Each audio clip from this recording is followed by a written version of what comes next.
Hindi kakain ka? Ano, siyempre, kakain ako. Wait lang, gawa tayong video, sandali lang. Ban? Saan? Gawa tayong video. Andy, labas ka di. Sa gate. Diyan ka lang.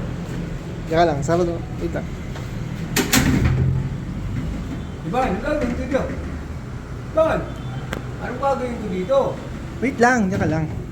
Nasa tiyan mo di, ano yan? Wala, bakit? Bakit? Tara na, pasok tayo sa loob. Basta pumasok ulit para kung gago.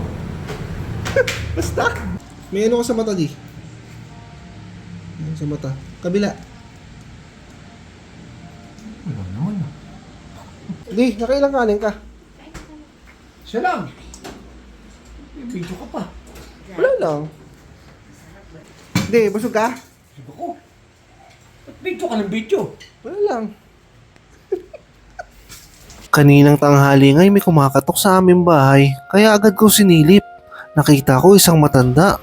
Parang hinang-hina na siya at hindi pa kumakain. Kaya agad ko siyang pinapasok para pakainin. Tinanong ko siya ilang araw na siya hindi pa kumakain, sabi niya.